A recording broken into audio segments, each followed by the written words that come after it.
Breaking news చూస్తున్నారు. మరికొద్ది రోజుల్లో దేశంలో సరికొత్త తెలంగాణను చూడబోతున్నామా? సరికొత్త ఆంధ్రప్రదేశ్ని చూడబోతున్నామా? అవును, కేవలం ఆంధ్రప్రదేశ్ తెలంగాణ మాత్రమే కాదు, యావత్ భారతావని కొత్తగా కనిపించబోతోంది.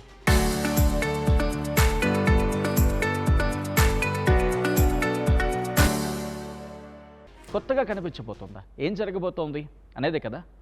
దాదాపుగా 50 ఏళ్ల తర్వాత, ఇంకా చెప్పాలంటే అటు ఇటుగా దాదాపుగా 50 ఏళ్ల తర్వాత, అరౌండ్ ఒక 5 జనరేషన్స్ చూడని ఒక అద్భుతాన్ని ఈ జనరేషన్ చూడబోతోంది. ఏంటది? డీలిమిటేషన్. ఎప్పుడో 1971 గురించి మాట్లాడుకున్నారు. అప్పుడు ఆ తర్వాత అటు ఇటుగా మనకు కనిపించినప్పటికీ అండ్ 25 ఏళ్ళకి పోస్ట్ పోన్ అంటే ఫ్రీజ్ అయ్యింది. అండ్ ఆ తర్వాత ఇంకొక 25 ఇయర్స్ ఆ ఫ్రీజ్ అయ్యి ఇప్పుడు నియోజకవర్గాల సంఖ్య పెరగబోతోంది. కేవలం పార్లమెంటే కాదు, అంటే లోక్సభ రాజ్యసభ గురించి మాత్రమే కాదు, మరి ముఖ్యంగా పార్లమెంట్ గురించి మాట్లాడుకున్నప్పుడు ఇప్పుడు లోక్సభ అనుకుందాం. అఫ్కోర్స్ మొత్తంగా పెరిగే అవకాశం ఉంటుంది లోక్సభ గురించి ముందుగా మాట్లాడుకునే ప్రయత్నం చేస్తే. ఆ లోక్సభ స్థానాలు పెరగబోతున్నాయి అండ్ లోక్సభ స్థానాలతో పాటు మన అసెంబ్లీ స్థానాలు కూడా పెరగబోతున్నాయి. అంటే మీకు ఇప్పుడు ఒక ఎమ్మెల్యే ఉన్నారనుకుందాం, ఇప్పుడు 1.5 ఎమ్మెల్యే రాబోతున్నారు. అదేంటి 1.5 ఎమ్మెల్యే? ఆ క్వశ్చన్ మార్క్ వస్తుంది కదా. ఇంట్రెస్టింగ్, ఇవన్నీ మాట్లాడుకుందాం. అసలు ఏంటి 1 ఎమ్మెల్యే, 1.5 ఎమ్మెల్యే? 1.5 ఎమ్మెల్యే కూడా కాదు, దీని అందరికీ ఒక మ్యాజిక్ ఉంది. ఆ మ్యాజిక్ని ఇప్పుడు కేంద్రం ప్రయోగించింది అంటూ కూడా నేషనల్ మీడియా గత 2-3 రోజులుగా పట్టి కుదిపేస్తోంది. అసలు ఏంటి మాట్లాడుకుందాం. ఇప్పటి వరకు మనకున్న ఎమ్మెల్యేలు, ఫర్ సపోజ్ ఆంధ్రప్రదేశ్కు తెలంగాణకు తీసుకుందాం. పోనీ ఫస్ట్ తెలంగాణ స్టార్ట్ చేస్తా. 119 మంది ఎమ్మెల్యేలు ఉన్నారు. ఇప్పుడు ఆ సంఖ్య పెరగబోతోంది. ఇప్పుడు ఆ సంఖ్య 179కి చేరుకోబోతుంది. అండ్ ఆంధ్రప్రదేశ్ 175 ఉంటే ఆ సంఖ్య 263కి చేరుకోబోతోంది. ఏంటి ఇక్కడ కేంద్రం ప్రయోగించిన ఆ మ్యాజికల్ బాంబ్ అంటే? డీలిమిటేషన్ గురించి గత కొద్ది రోజులుగా చర్చ జరుగుతుంది. అసలు డీలిమిటేషన్ అంటే ఏంటి అనేది మాట్లాడుకునే ప్రయత్నం చేస్తే, మన దేశం ఎక్స్పాండ్ అవుతున్న కొద్దీ, అంటే పాపులేషన్ ఎక్స్పాన్షన్ జరుగుతున్న కొద్దీ నియోజకవర్గాల సంఖ్య పెరగాలి కదా, అంతే కదా. ఇప్పుడు పాలించే వాళ్ళ సంఖ్య పెరుగుతూ ఉండాలి జనాభా పెరుగుతున్న కొద్దీ, అంటే జనాభా దామాషా ప్రకారం. బట్ 1971 తర్వాత అది ఆగిపోయింది. కారణం ఏంటి? జనాభా నియంత్రణ.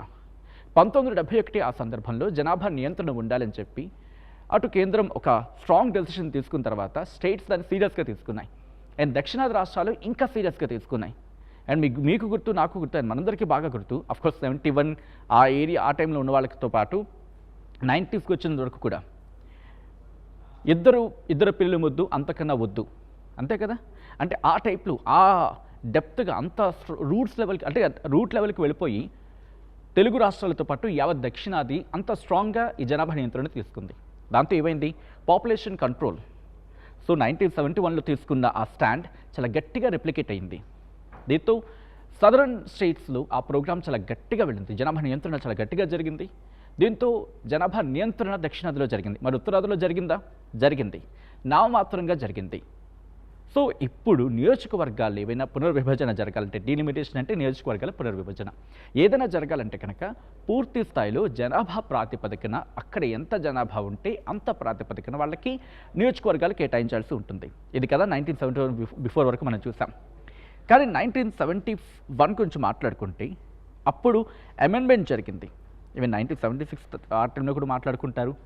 అమెండ్మెంట్ జరిగిన తర్వాత 25 ఏళ్ల పాటు వీటిని 25 ఏళ్ల పాటు ఫ్రీజ్ చేయడం జరిగింది. అంటే 71 నుంచి చూసుకుంటే 71 నుంచి 25 ఏళ్ళు, 71, 81, 91 అండ్ 96, అంటే అప్పటికి క్లియర్ అయిపోవాలి.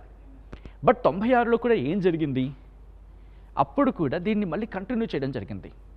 అప్పుడు వివిధ కారణాలు, వాటి గురించి మీకు గూగుల్ చేస్తే దొరికేస్తుంది. మళ్ళీ ఇప్పుడు మీకు ఆల్రెడీ వినే ఉంటారు కదా, చెప్పట్లేదు. ఇది ఆల్రెడీ డీలిమిటేషన్కి సంబంధించి చేద్దాం అనుకున్నప్పటికీ అక్కడ ఉన్న కారణాలు, అప్పుడున్న కారణాలు, వాటిని మళ్ళీ కంటిన్యూ చేశారు.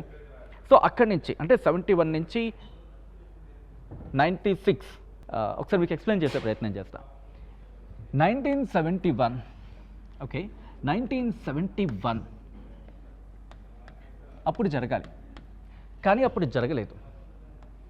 ఎందుకని? జనాభా నియంత్రణ కోసం స్టాండ్ తీసుకోవడం జరిగింది. పాపులేషన్ కంట్రోల్, జనాభా నియంత్రణ. సో దీనికోసం ఎప్పుడైతే కంకణం కట్టుకుందో 25 ఏళ్ల పాటు, సో అప్పుడు అంటే 1996 వరకు అనుకోవాలి, కీలకం ఇది. నేను ఇందాక మీకు అన్నాను గుర్తుందా, ఏకంగా 5 జనరేషన్స్ చూడబోతున్న అద్భుతం అని చెప్పి ఇదే. సో 1996లో జరగాలి, బట్ అప్పుడు కూడా జరగలేదు. అప్పుడున్న ప్రభుత్వాలు, ఇన్ఫ్యాక్ట్ కాంగ్రెస్ కాదు బీజేపీ కావచ్చు, లేకపోతే బీజేపీకి సంబంధించి మాట్లాడుకున్న సందర్భంలో వాళ్ళు కూడా స్టాండ్ తీసుకున్నారు, లేదు ఇది ఇంకా ప్రాపర్గా జరగాలని చెప్పి అనుకున్న కారణాలు, ఇంకా వివిధ కారణాల రీత్యా అప్పుడు కూడా జరగలేదు. దీన్ని ఏకంగా కంటిన్యూ చేశారు. కంటిన్యూ అవుతూ 2026 వరకు కూడా దీన్ని కొనసాగించడం జరిగింది. సో ఇక్కడ చూడండి, 1996, 2006 ఒకసారి మైనస్ చేసి ప్రయత్నం చేద్దాం. 2026, 1971 5, ఇక్కడ 5, 55 ఏళ్ల పాటు ఈ ఫ్రీజింగ్ అనేది కంటిన్యూ అయింది.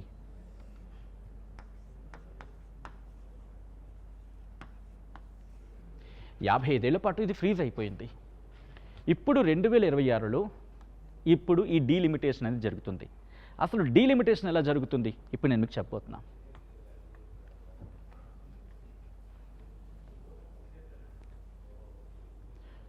సో అసలు ఇంతకీ డీలిమిటేషన్ గురించి మాట్లాడుకుంటే, డీలిమిటేషన్ అంటే ఎలా జరుగుతుందంటే, ఫస్ట్ క్యాస్ట్ సెన్సెస్ అంటే జనగణన అంటూ ఉంటారు కదా, సెన్సెస్ జనగణన జరిగిన తర్వాత, అంటే ఇప్పుడు ఏ ప్రాంతాల్లో ఎంతమంది ఉన్నారు, 20 అంటే 2011 గుర్తుంది కదా మీకు. 2011లో ఎవరైనా ఉండుంటే కనుక వాళ్ళు ఆ టైంలో వాళ్ళకి బాగా గుర్తు, ఇంటికి వస్తారు, ఆ డేటా తీసుకుంటారు, ఎంతమంది పిల్లలు ఉన్నారు, ఎంతమంది కుటుంబం ఉన్నారు, మీ ఇంట్లో ఏముంది, ఈ డీటెయిల్స్ అనేది తీసుకుంటారు. 2011లో కూడా జరిగింది. జరిగినప్పటికీ కూడా ఎక్కడ దీన్ని ఇంప్లిమెంట్ చేయలేదు, అంటే ఆ ఇంపాక్ట్ వెళ్ళలేదు. 2011 అండ్ 2021 గురించి కూడా మాట్లాడుకుంటారు, అండ్ 2021లో జరగలేదు, యాక్చువల్లీ జరగాలి, కానీ ఎందుకు జరగలేదు, అప్పుడు కోవిడ్ కారణాలు అలా పోస్ట్పోన్ అయిపోయింది, 2026కి వచ్చేసింది. అప్పుడు జరిగినప్పటికీ కూడా నియోజకవర్గాల పునర్విభజన మీద ఇంపాక్ట్ చూపించిన పరిస్థితి తప్ప, వీటిని అంటే ఆ బౌండర్స్ని డిసైడ్ చేయడంలో ఉపయోగపడింది తప్ప, నాట్ ఫర్ దిస్. ఇక్కడ జనగణన జరగాలి. జనగణన జరిగిన తర్వాత డీలిమిటేషన్ జరగాలి. ఇప్పుడు డీలిమిటేషన్కి సంబంధించి ఆ ప్రాసెస్, ఆ తర్వాత డీలిమిటేషన్ కమిషన్, ఇక్కడ నేను డిఎన్ రాసి కమిషన్ అని రాస్తున్నాను, కమిషన్ ఏర్పాటు అవుతుంది. ఇది మనకు అందుబాటులో ఉన్న సమాచారం ప్రకారం ఇది జరగాల్సిన ప్రొసీజర్. సో ఇప్పుడు కేంద్రం ఏం చేస్తోందని చెప్పి జాతీయ మీడియా ఏం చెప్తోంది, ఏకంగా ఇప్పుడున్న స్థానాలకు 50% పెంచుదాం. ఇవన్నీ జరగడం అంటే బహుశా టైం పడుతుందో కారణాలు ఏవో, కానీ 50% పెంచుదామని చెప్పి కేంద్రం ఫిక్స్ అయ్యింది. ఇది మంచిగా చెడుకా? ముందు మనం వినిపించిన మాట ఏంటి, ఇటు యూపీ లాంటి ప్రాంతాలు కావచ్చు, బీహార్ లాంటి ప్రాంతాలు కావచ్చు, జనాభా ప్రకారం చూసుకువెళ్తే, అంటే జనాభా ప్రకారం తీసుకుంటే వీళ్ళకి అత్యధిక సీట్లు దొక్కుతాయి. అండ్ ఆ తర్వాత సదరన్ స్టేట్స్, దక్షిణాది రాష్ట్రాలు నష్టపోతాయి అని చెప్పి నేతలంతా మాట్లాడుకున్న సందర్భం. సో ఇప్పుడు ఈ 50% వల్ల లాభమా నష్టమా మాట్లాడుకునే ప్రయత్నం చేస్తే, ఇక్కడ ఏమంటాయి రాష్ట్రాలు, ఓకే మీరు ఇప్పుడు గతంలో 10కి అంటే 10 మంది ఉంటే వాళ్ళక్కడ రేషియో ప్రకారం ఒక 8 ఇచ్చి 8 పెరిగాయి అనుకోండి, ఇప్పుడు 10కి 2 పెరుగుతాయి వాళ్ళకి. ఏ స్టేట్ అయినా, ఇది ఒక స్టేట్ అనుకుందాం, పెరిగే సీట్ల సంఖ్య అనుకుందాం, ఇది రాష్ట్రాలు పెరిగే సీట్ల సంఖ్య అనుకుంటే, ఇప్పుడు 50% అనుకుంటే, అంటే వీళ్ళకి 5 పెరుగుతాయి, ఇక్కడ వీళ్ళకి 5 పెరుగుతాయి. ఇది లాభం కిందే కనిపిస్తోంది. బట్ ఓవరాల్ పర్స్పెక్టివ్లో చూసినప్పుడు దక్షిణాది రాష్ట్రాలు నియంత్రణ పాటించాయి కాబట్టి నష్టాన్ని చూస్తున్నాయి, అండ్ ఉత్తరాది రాష్ట్రాలు అంతగా పాటించకపోయినా లాభాన్ని చూస్తున్నాయి అనేది వీళ్ళు ఇక్కడ కోట్ చేస్తున్న అంశం. దీనికి ఏంటి ప్రాతిపదిక అనే డౌట్ వస్తుంది కదా. వచ్చిన తర్వాత ఒకసారి దానికి సంబంధించి మాట్లాడుకునే ప్రయత్నం చేద్దాం. ఇక్కడ ఏముంటున్నాయి, మనకి ఎక్కడి నుంచి సెంటర్కి డబ్బులు పంపిస్తాం, కేంద్రానికి ఒక 100 రూపాయలు పంపిస్తాం అనుకుందాం. ఇది కేంద్రం అండ్ ఇది ఏ రాష్ట్రం అనేది చూస్తే, 100 రూపాయలు కేంద్రానికి ఒక రాష్ట్రం పంపిస్తే కేంద్రం తిరిగి ఇచ్చేది కర్ణాటకకు. కర్ణాటక ఎంత ఇస్తుంది తెలుసా, దాదాపు 15 నుంచి 20 రూపాయలు అనేది వినిపించే మాట, కొన్ని సందర్భాల్లో దీనికన్నా తక్కువ అని చెప్పి. సో దీంతో పాటు తమిళనాడు కేంద్రం నుంచి పొందుతోంది 20 నుంచి 30 రూపాయలే, అంటే తక్కువ. ఇది కూడా తక్కువే. అండ్ దీంతో పాటు ఇక్కడి నుంచి ముందుకెళ్తే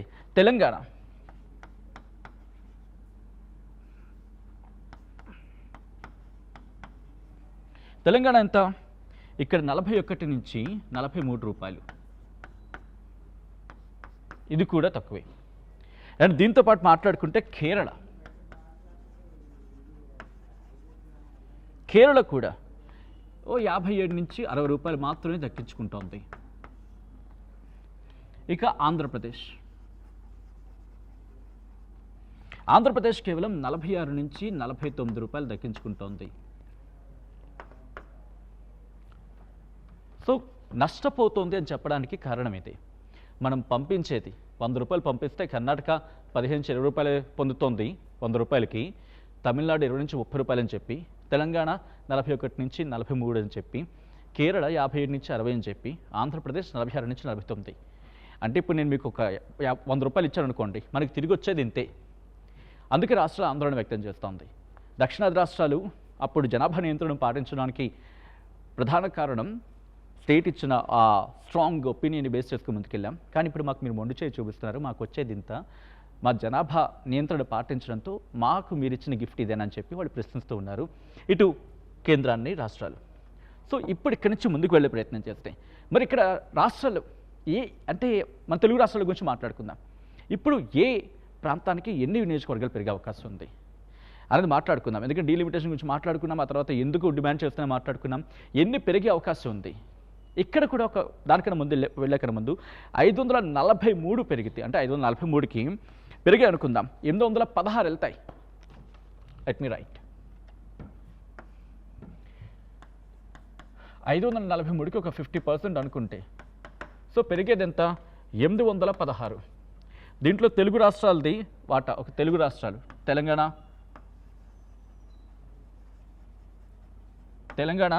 ఇప్పుడు 119 ఉంది, 179కి చేరే అవకాశం ఉంటుంది. అండ్ ఆంధ్రప్రదేశ్ 175 ఉంది, ఇప్పుడు 175 కాస్త 263కి చేరుకునే అవకాశం ఉంటుంది. ఇది మన నియోజకవర్గాలు. But when it's comes to parliament స్థానం మాట్లాడుకుంటే పార్లమెంట్లో ఏకంగా 17 ఉన్నాయి అనుకుందాం, 24 అవకాశం ఉంది, 25 అనుకుందాం, 50%. అంటే పోనీ 25కి సగం 12-13 అనుకుందాం, 10-13-38. సో ఇక మన గొంతే ఉంటుంది దీంట్లో, తెలుగు రాష్ట్రాల వాటే ఉంటుంది, గొంతే ఉంటుంది. ఇదే కంటిన్యూ అవుతుంది కదా, తెలుగు రాష్ట్రాల గొంతే ఉంటుంది. అండ్ సదరన్ స్టేట్కి సంబంధించి ఇక్కడ రిప్రజెంటేషన్ ఎక్కడ ఉంటుంది, మా గొంతు ఎక్కడ ఉంటుంది, మీరు జనాభా నియంత్రణను పాటించేందుకు మమ్మల్ని అణగదొక్కే ప్రయత్నమా లేకపోతే మా మీద నియంత్రించే ప్రయత్నం అని చెప్పి ఆ రోజు మేము జనాభా నియంత్రణ మీకు చెప్పినట్టుగా పాటించాం. కేరళ ముఖ్యమంత్రి పినరయ్ విజయన్ అదే అంటారు, ఆ రోజు సమక్ష స్ఫూర్తిని పాటించినందుకు మీరు ఇస్తున్న మాకు గిఫ్ట్ అని చెప్పి ఆయన ప్రశ్నిస్తూ ఉన్నారు. At the same time Siddaramaiah పార్లమెంట్లో మాకు గొంతు నొక్కే ప్రయత్నం చేస్తున్నా అని చెప్పి ఆయన అంటున్నారు. రేవంత్ రెడ్డి అంటున్నారు. రేవంత్ రెడ్డి ఏమంటున్నారు, నేను మాట్లాడిన సందర్భంలో నేను దీన్ని విడిచిపెట్టే అవకాశం ఎక్కడా లేదు, అండ్ దీన్ని ఇంకా మేము ముందుకు తీసుకెళ్తాము. ఇన్ఫ్యాక్ట్ సిద్ధరామయ్యతో కలిపి డీకే శివకుమార్ అంశాన్ని ప్రస్తావిస్తూ మేము దీన్ని ఇంకా ముందుకు తీసుకెళ్తా ఉంటున్నారు ఆయన. అండ్ ఇక్కడి నుంచి కాస్త ముందుకు వెళ్తే ఆంధ్రప్రదేశ్కి సంబంధించి అఫ్కోర్స్ కూటమిలో ఉన్నారు కాబట్టి చెప్పకనే చెప్పిన సందర్భం అక్కడ జనాభా నియంత్రణ కాదు, జనాభా పెంచే ప్రయత్నం చేయండి అని చెప్పడం చెప్పకనే చెప్పినట్టు అక్కడ. అండ్ తెలంగాణ గురించి మాట్లాడుకున్నాం. అండ్ అట్ లాస్ట్ తమిళనాడు, ఎందుకు మా మీద మీ ఇంత దౌర్జన్యం, మా మీద హిందీ రుద్దే ప్రయత్నం చేస్తున్నారు, మమ్మల్ని అణకుదొక్కే ప్రయత్నం చేస్తున్నారు అని చెప్పి కేంద్రం మీద ఇప్పటికే మండిపడుతున్న క్రమం. సో ఇప్పుడు కనుక ఒక ఇలా జరిగింది అనుకుందాం, ఇంపాక్ట్ తెలంగాణ ఆంధ్రప్రదేశ్ కాదు, రెండు తెలుగు రాష్ట్రాలే కాదు, దక్షిణాది గొంతు మూగబోతుంది. మూగబడిన సెన్స్ అక్కడ కంప్రెస్ అయిపోతుంది అనేది. సో ఇప్పుడు ఎంత పెరిగే అవకాశం ఉంది, ఎక్కడెక్కడ ఎంత పెరగచ్చు అనేది మాట్లాడుకునే ప్రయత్నం చేస్తే ఒకసారి ఓవరాల్ మ్యాప్కి వెళ్ళిపోయే ప్రయత్నం చేద్దాం. ఒకసారి స్క్రీన్కి వెళ్ళే ప్రయత్నం చేద్దాం. స్క్రీన్కి వెళ్ళి ఓవరాల్ మ్యాప్ చూసే ప్రయత్నం చేద్దాం. బికాజ్ ఆ మ్యాప్లోనే నేను మీకు ఎక్స్ప్లెయిన్ చేసే ప్రయత్నం చేస్తాను. ఎందుకంటే పూర్తిగా మాట్లాడుకునే సందర్భంలో రెండు తెలుగు రాష్ట్రాల గురించి మాట్లాడుకున్న క్రమంలో ఇఫ్ పాసిబుల్ ఓవరాల్ ఫ్రేమ్కి వెళ్ళిపోయే ప్రయత్నం చేద్దామండి.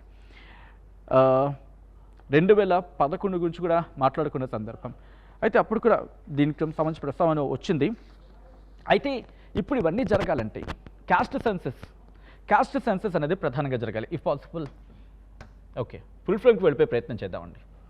ఓకే, ఇక్కడ ప్రధానంగా మాట్లాడుకుంటే 2026లో జనగణన అనేది జరగాలి. జనగణన జరగాలి, ప్రారంభం కాబోతోంది ఏప్రిల్ నుంచి. అయితే దీన్ని ప్రాతిపదికన కాకుండా 50%తో వెళ్ళాలని చెప్పి ఒక ఆలోచన ఉంది. ఇంట్రెస్టింగ్ ఎక్కడెక్కడ ప్రభుత్వం అఫీషియల్ స్టేట్మెంట్ కానీ అఫీషియల్ నోట్ కానీ ఇవ్వలేదు. జాతీయ మీడియాలో వస్తున్న వార్తలను బేస్ చేసుకుని మాట్లాడుకుంటున్నాం. అంటే ఇక్కడ ఒక లీక్ ఇచ్చి ఉండొచ్చు, లేకపోతే ఒక వార్త బయటికి ఇచ్చే ప్రయత్నం, ఏదో ట్రయల్ అండ్ ఎర్రర్ అంటూ ఉంటారు కదా ఒక సందర్భంలో. అంటే ఒకసారి ప్రయత్నం చేస్తారు, అది అవుతుందా అవ్వదా అని చెప్పి చూసిన తర్వాత అప్పుడు అఫీషియల్ నోటు రిలీజ్ చేసే క్రమం. అటువంటి అడుగులో భాగమా?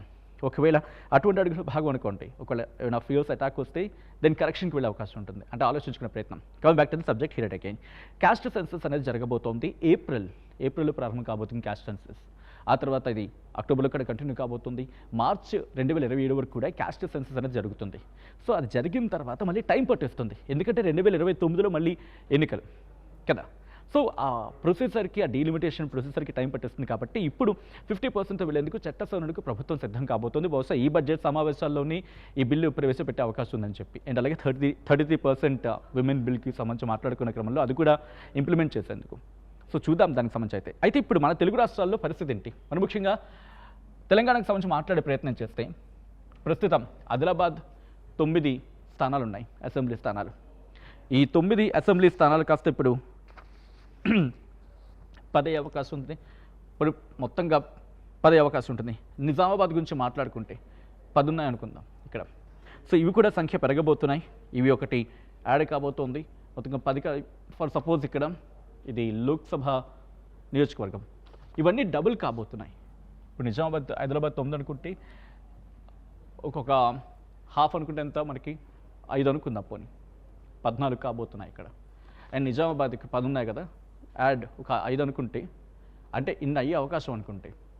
సో ఎందుకంటే ఆదిలాబాద్లో 10 స్థానాలు అనుకుంటే 15 కాబోతున్నాయి. అండ్ నిజామాబాద్ 9 అనుకుంటే 14 అయ్యే అవకాశం ఉంది. అండ్ ఆ తర్వాత సంగారెడ్డి గురించి మాట్లాడుకుంటే ఈ 14 పెరిగే అవకాశం ఉంది అనుకుందాం. అటు ఇటుకి ఇవన్నీ పెరిగే సంఖ్య మనకు అనిపిస్తూ ఉంది. అంటే ఇవన్నీ కూడా హాఫ్ ఆఫ్ ఈ ప్రెసెంట్ ఉన్న దానికన్నా ఎక్కువ కాబోతున్నాయి. పోనీ లోక్సభ గురించి మాట్లాడుకుందాం ఇక్కడ, అంటే పార్లమెంట్ స్థానాల గురించి. ఆదిలాబాద్ ఒకటి ఉంది, బహుశా ఒకటిని హాఫ్ చేయలేరు కదా, కాబట్టి ఇక్కడ 2 పెరిగే అవకాశం ఉంటుంది అనుకోవాలి. ఎందుకంటే నిజామాబాద్ 2 ఉన్నాయి, ఇంకొకటి యాడ్ అయ్యి 3 అయ్యే అవకాశం ఉంది. అండ్ ఆ తర్వాత మెదక్ 3 ఉన్నాయి, కాబట్టి ఇక్కడ 2 అనుకుందాం, అంటే 5 అయ్యే అవకాశం ఉంది. అండ్ జగిత్యాల 1 ఉంది కాబట్టి 2 అయ్యే అవకాశం ఉంది. పెద్దపల్లి 1 ఉంది కాబట్టి 2 అయ్యే అవకాశం 1 ఉంది కాబట్టి బహుశా ఈ ఒకటే చేస్తారా, లేకపోతే ఇక్కడ ఒకటి ఇచ్చాం కదా అని చెప్పి ఒకటి ఇక్కడ తగ్గిస్తారా? బహుశా ఇది ఎందుకంటే అఫీషియల్ నోట్ వచ్చిన వరకు వెయిట్ చేయాల్సింది. అండ్ దాంతోపాటు ఇక్కడ చూసుకుంటే ఇక్కడ హన్మకొండ ఈ ప్రాంతాలు ఇక్కడ 1 ఉన్నాయి. బహుశా ఇది 1 అవుతుందా 2 అవుతుందా? మల్కాజ్గిరి 1 అవుతుందా 2 అవుతుందా అనేది బిగ్గెస్ట్ క్వశ్చన్ మార్క్. ఇలా